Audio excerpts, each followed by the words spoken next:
Hello, everyone. Should you fade or draw the ball? We're going to talk about that today in the swing of Scottie Scheffler on Tour Swing Tuesday. Hi, this is Gary Bates from the Gary Bates Golf Academy.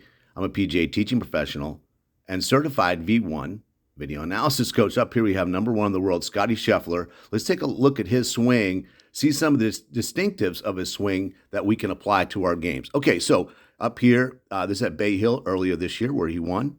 Nice fresh video from V1. Thank you. Little flex in the knees right there, right? You can see his left foot turned out a little bit. That's important. I was working with somebody the other day that had a little trouble rotating through.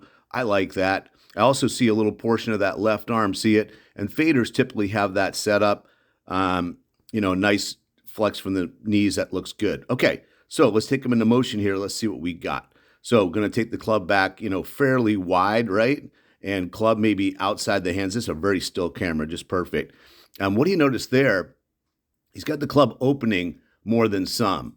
Now, let me just talk about this real quick. I was working with somebody the other day who took the club back very shut. In fact, that club was pointing, let's see if Scottie's like 12:30 on the face of this club. He was at 3 o'clock. Now, why does that happen? If you get the club too much in the palm of your left hand as a righty, you're going to have a very difficult time hinging properly. In fact, you might get very bowed and shut and hit low left. That's a hard shot to play.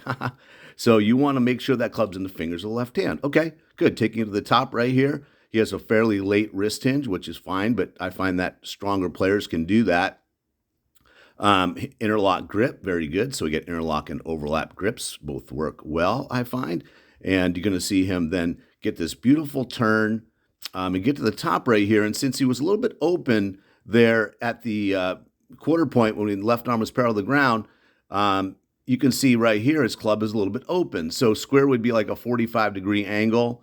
If you have this position, you're just going to have to get the club face rotated more, and he does that beautifully. Okay, so let's get him all the way to the top right here, fairly upright swing, right? And then a little bit of a flying right elbow, we might say. Reminds me of Jack Nicklaus and certainly Freddie Couples.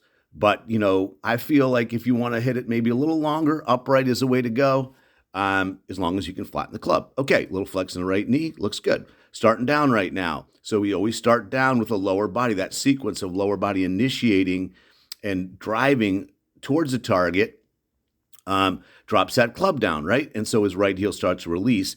Now, one of the things, and let me talk about this in terms of your ball flight.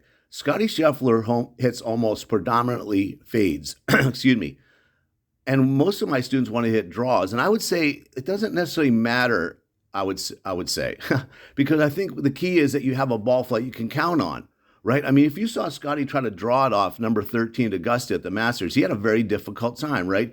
And some guys just can't hit one shot or the other. Believe it or not, even at this level, he feels confident hitting cuts, and this is where you'll be for a cut, slightly above the original shaft line plane, right?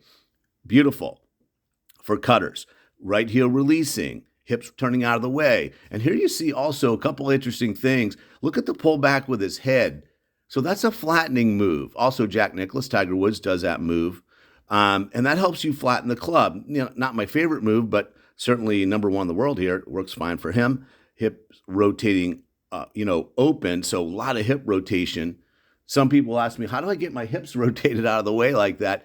I would just say start that move very early in your downswing. In fact, you can start to rotate your hips back to the left before your club has finished the top of the swing. Okay, beautiful right here. Right elbow back to the side. Just a very good impact position, right? The ball only knows impact, right? So you can have some funny moves in the backswing. And Scott certainly isn't, orthodox and everything, but, obviously a very good ball striker. In through, see that right foot move back a lot like Greg Norman. That's kind of an anti-hook move, I would say.